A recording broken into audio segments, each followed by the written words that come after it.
Ladies and gentlemen, welcome to the Horror Mine. My name is Vic Shy, and this is the Scare Score, where I break down horror movies and rate them on how scary I think they are. In this special HHM Halloween Horror Mine Season Scare Score episode, I'll be going over the 2003 Japanese horror film Ju-on: The Grudge 2. I'll be going over the events that take place throughout the film and rating the scares on how scary they are or attempt to be. This is the sequel to Ju-on: The Grudge, one of only 3 films to earn a perfect 100% scare score. But how scary is it? Sit back and relax and join me as we explore Ju-on: The Grudge 2 and tally up the scare score.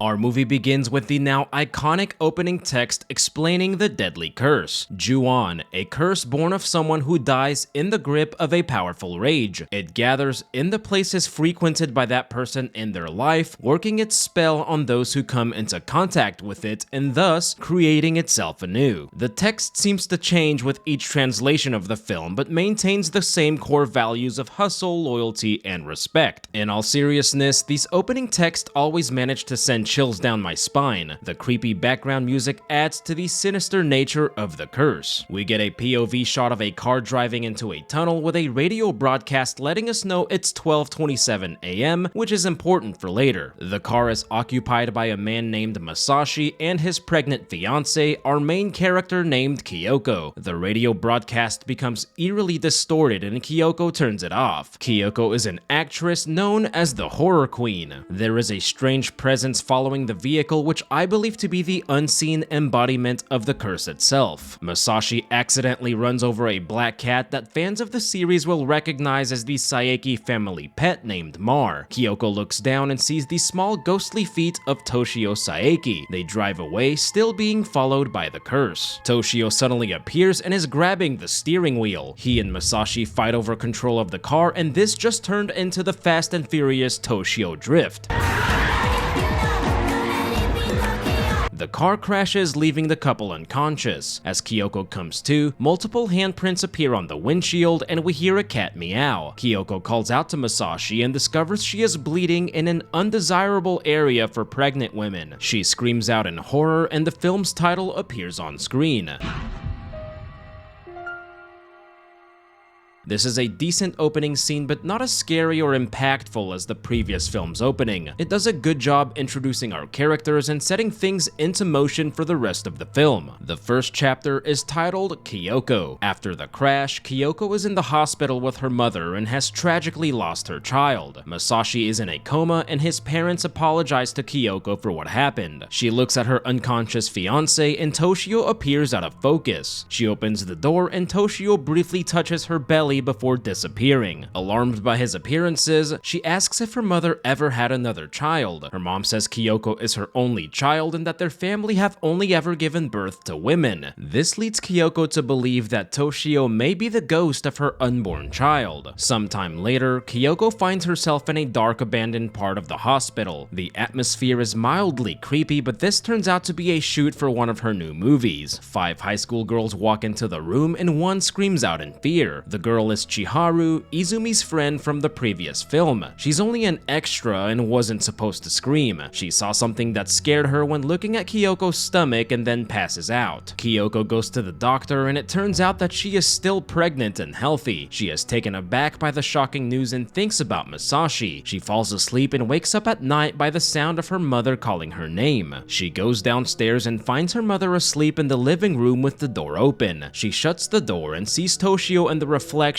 standing over her mom. She tries waking her mother up, but soon realizes that dead people don't ever wake up. I think her mom passed away while Kyoko was asleep. Her mother's spirit moving on was most likely the voice that woke her up in the first place. Toshio then appears via jump scare, putting an end to a pretty underwhelming first chapter. This chapter was pretty heavily focused on Toshio, who's never really been scary to me. Not a great way to start the film off, but the scare factor picks up considerably in the next chapter titled called Tomoka. We meet a television show host named Tomoka rehearsing her lines for an upcoming show. She hears a constant thud noise on her wall, seemingly coming from next door. The noise becomes louder and knocks her coffee cup over. The notebook she was writing in then briefly turns into Kayako Saeki's journal. This is a really trippy scare scene that introduces more of the weird reality, time, and space bending aspects of the curse. We then meet the show's hairstylist Megumi and director Keisuke. We learn that the guest actress on the show will be Kyoko. Keisuke says they finally found the infamous haunted house located in Narima Ward, referring to the cursed Saeki house where they will be shooting in. Tomoka comes home and sees her boyfriend Nori in the living room. She notices his shoes aren't there and we see his body is actually hanging before disappearing. The real Nori then rings the doorbell and lets himself in. She tells him about the strange noises and he witnesses them for himself. The strange sounds happen every night at exactly 12:27 a.m., the same time as the radio broadcast in the beginning. Tomoka's apartment is also in the corner, meaning there is no apartment next door to hers. The next day, Tomoka practices her lines with Kyoko and gets a call from Nori. She doesn't pick up and he hears Kayako's infamous and terrifying death rattle on the other end. Simply hearing that croaking sound always gives me chills. That night, he goes to the apartment and sees Tomoka on the ground looking at something in fear. He then gets a distorted call from Tomoka saying she just finished work and is coming home. The lights suddenly turn off and Tomoka is no longer there. Long black hair descends from the ceiling and he lets out a horrifying cry. The real Tomoka comes home and finds Nori's dead body hanging from the ceiling by long black hair. This is the sight she saw a couple of days ago. Nori also witnessed Tomoka looking at his dead body in fear right before his death. Nori's body starts swinging back and forth and we see Toshio pushing his body against the wall, causing the noise that Tomoka has been hearing the past few nights.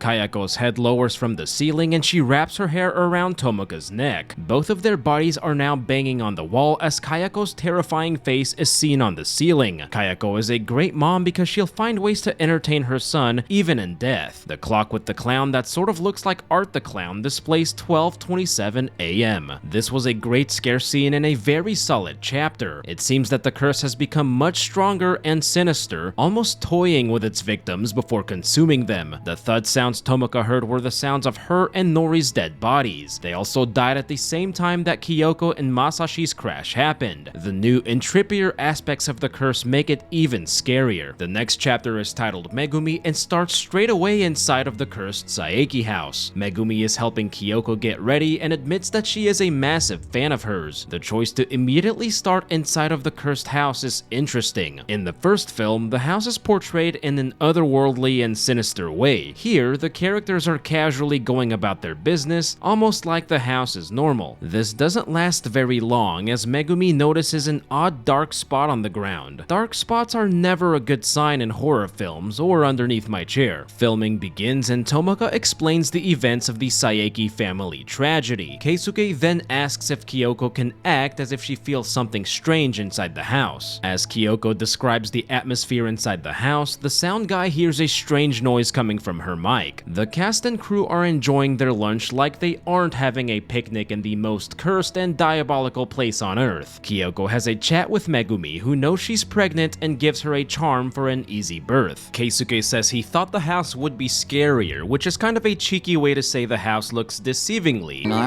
We then see a different moment in time in the kitchen of Kayako and Toshio when they were alive. Kayako is preparing food for him and he hands her a drawing of Mar. Kyoko spills her coffee, which makes Toshio turn around and appear directly behind her. Megumi senses his ghostly presence but doesn't see him. Yet another cool and creepy instance of the curse bending time and reality. Back inside the house, Kyoko and Megumi discuss the odd dark spot on the floor. Tomoka calls Nori, the phone call he received before he died. Megumi forgot something and rushes back upstairs. She grabs her makeup bag and a black shadow is now hovering over the dark spot on the floor. There is a ghostly haze running through the house, making it seem properly haunted. While taking a look around, Keisuke finds a torn picture of the Tokunagas, the married couple from the previous film. He also finds Kayako's creepy diary but thinks nothing of it. Megumi is still looking at the strange spot, which now has bloody handprints next to it. Keisuke finds mail addressed to Katsuya Tokunaga before Megumi runs out of the house. He then turns off the light and walks out, as we see they were being watched the whole time. This scare scene was very creepy and atmospheric. It plants the seeds for several things yet to come in a really creepy way. There is an obvious dark shift in tone, and the house truly becomes the haunted house we know it to be. Megumi sets up a row of black wigs, which immediately put me on high alert. While combing the wigs, she doesn't notice that one of them has gotten longer. Keisuke falls asleep going over the footage and doesn't hear Kayako's croak, which is the noise heard by the sound guy. Kyoko then turns into a ghostly figure resembling Kayako on the video. Toshio then approaches the camera from a dark corner and looks pretty darn creepy doing it. This is one of the few instances that I found Toshio scary. Keisuke walks off and Kayako can be seen directly behind him looking absolutely horrifying. The face she's making while standing there in complete silence is downright scary. Megumi notices a dark shadow quietly moving behind her. She goes to investigate and the long wig falls on the floor. She looks behind the curtain and sees the same dark spot from the house. The wig suddenly comes to life and starts moving towards her. Megumi retreats and starts scratching the floor just like Kayako did before she died. The dark spot turns out to be the blood that seeped into the floor where Kayako died. Megumi finds herself covered in blood, reliving Kayako's painful last moments. Kayako emerges from the wig covered in blood and consumes the poor Megumi. This is an excellent scare scene that continues the film's use of clever and creative scare devices. Tomoka's chapter had the thumping noises and this one has the dark spot where Kayako died and the wig. Each chapter feels uniquely scary because of it, while still having Kayako as the central part of each scare. The next chapter is titled Keisuke and continues Kyoko's story after her mother's passing. Her mother's spirit briefly appears before disappearing. While visiting Masashi in the hospital, she drops her charm and he suddenly grabs her hand. Masashi is awake but is now dressed up as Hector Salamanca for Halloween. She puts his hand on her belly and he starts to shake. Probably not the reaction she was expecting to the "I'm still pregnant" news. Keisuke arrives and the two discuss the strange occurrences that took place after they all entered the Saeki house. He says that the entire crew have either died or gone missing. He heard Megumi screams from the makeup room and she disappeared when he got there. He drops her off home and they see Megumi's spirit entering her house. They follow her inside and Megumi appears before Keisuke holding Kayako's diary. He asks if she's really Megumi and she says, "No!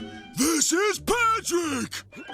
before jump scaring him and dropping the diary on the floor. Kyoko picks it up and sees the dark spot on the ground. Keisuke realizes it belongs to Kayako and they head to the office for the exposition dump section of the film, explaining the Saeki family tragedy. He believes there is a reason Kyoko hasn't been consumed by the curse yet and plans to return to the house. Kyoko falls asleep in her living room and the dark spot appears on the floor. Keisuke is making copies of the journal and the machine starts printing on its own. The initial pictures are all black but slowly start to reveal Kayako's face.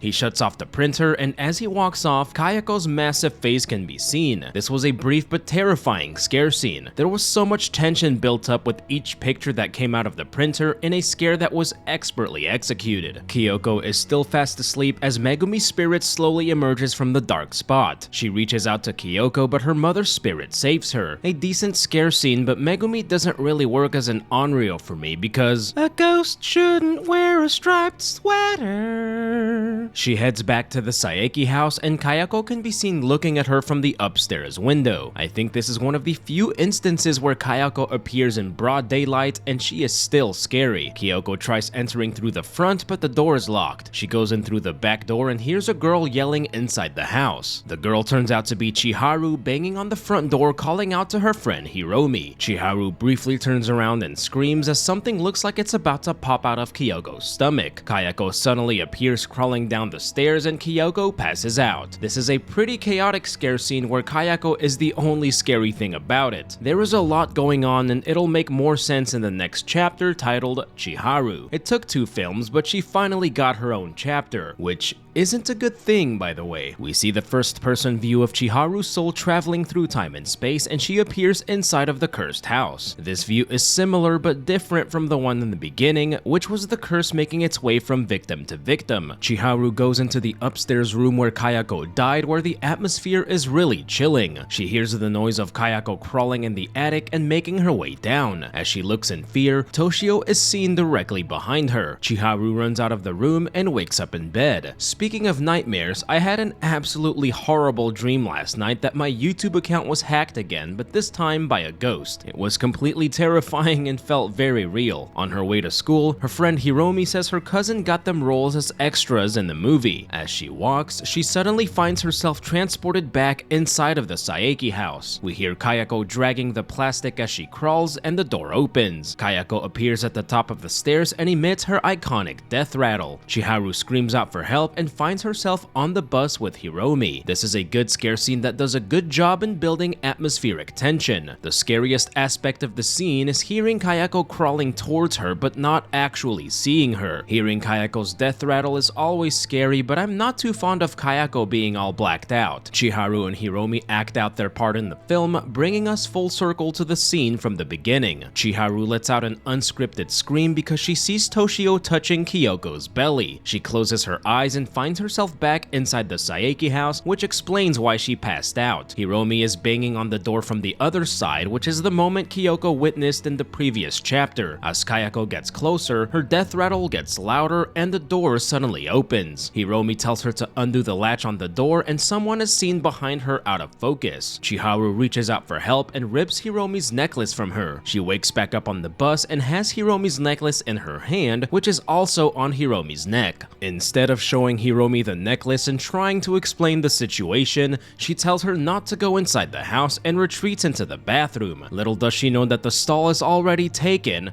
by Kayako! Chiharu runs out of the restroom and bumps into a living Toshio holding a soccer ball. The soccer ball rolls and turns into his head, which I thought was pretty cheesy. She then realizes that she's dead as she watches Hiromi cry over her lifeless body. She touches Hiromi on the shoulder, which gets a brief reaction from her. Kayako wraps her ghostly arm around her and she once again finds herself in the house. Hiromi sees Kayako behind Chiharu and witnesses her being pulled into the house.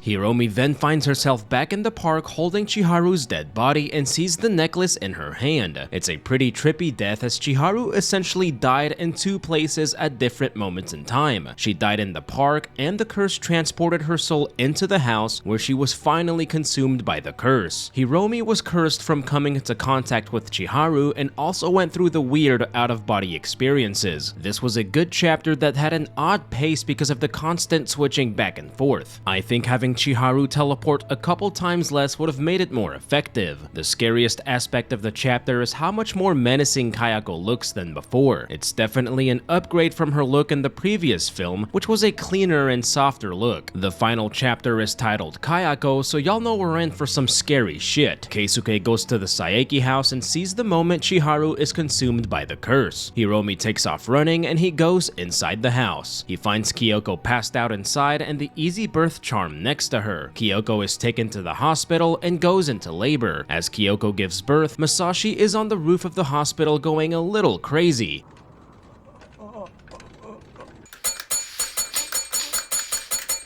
We hear a baby crying and the doctors look absolutely terrified. The lights start flickering as the doctors retreat and Toshio can be seen saying "Mom" over and over. It's a very chaotic scene that reminds me of the Doc Ock hospital scene from Spider-Man 2. Kyoko passes out and Masashi is missing from his wheelchair because he's not dealing with that for the next 18 years. Keisuke comes into the delivery room and finds all the doctors dead on the floor. In a horrific scene, he hears a baby crying as Kayako literally crawls out of Kyoko. Kayako is a lot bloodier than normal because she's making her grand entrance from the birth canal. She emits her signature death rattle as she slowly crawls her way towards Keisuke and consumes his soul. While not as scary or iconic as her original staircase entrance, this climactic scene is horrifying in its own right. It definitely goes for the shock factor and it's very effective. It's the Kayako that we all know and fear, but presented in a different and more disturbing way. After all the chaos, Kyoko wakes up and finds her baby on the floor. The baby is wrapped in bloody plastic, just like Kayako was when she died, which was a really nice touch. Kyoko holds her baby and now seems totally emotionless. The easy birth charm sort of turned out to be bad luck. Kyoko was pregnant with Kayako the entire film, which is why Masashi reacted negatively to her post-crash pregnancy. Sometime later, we see a young boy holding a soccer ball identical to Toshio's in the previous chapter. He walks past Kyoko and her young daughter on a bridge. The girl is holding Kayako's diary and is clearly Kayako reincarnated. Mini Kayako was briefly seen on the video footage inside the house, eerily foreshadowing this exact moment. He then watches as Mini Kayako pushes Kyoko off the stairs. The girl looks back at him with a sinister look, almost as if she's daring him to snitch. As Kyoko lays bloodied at the bottom of the steps, we can see this is the exact same staircase briefly seen in the previous film, minus all the missing person flyers, meaning that this scene most likely takes place some years before the post-apocalyptic result of the curse. Mini Kayako makes her way down the steps and grabs the diary from her mother's hands. She looks back at the dying Kyoko with pure hatred in her eyes. In her dying moment, Kyoko kindly extends her scarf to Mini Kayako and smiles, showing Kayako an unfamiliar kindness that seems to get a minor reaction out of her. In the film's final scene, Mini Kayako looks at her dead mother seemingly unfazed before walking away, showing that the cycle of hate created from Kayako's death will never end as the movie ends. And that, ladies and gentlemen, was Ju-On: The Grudge 2. My friends, this film does everything a sequel needs to do. It complements the previous film well while also having an identity of its own. I appreciate that Takashi Shimizu tries some new things here and doesn't just rehash scares from the previous film. It still has everything the previous film has in terms of Ju-On-isms, but manages to keep things fresh and surprising. It doesn't outdo the previous film, but it doesn't need to, and manages to be terrifying in its own way, earning Ju-On: The Grudge 2 a great scare score of 87%. The average audience scare score voted on by channel members is 81%. The scariest scene in the film was another toss-up, this time between Megumi and Keisuke's deaths. While Keisuke's death is definitely shocking, the build-up and eventual payoff from Megumi's death scene makes it scarier. I want to give a big shout out to our newest Golden Kayako members of the channel. Big thanks to Thomas Dubeck, Adamir K, and Jade Rabbit Art. You've chosen a truly great time to become part of the elite Golden Kayako Club. Thank you to the rest of the Golden Kayako Club and the rest of our channel members for supporting the Horror Mine. But, as always, I hope you all enjoyed the video. Thank you all for tuning in, and I cannot wait to see y'all right back here in the Horror Mine. Y'all stick around.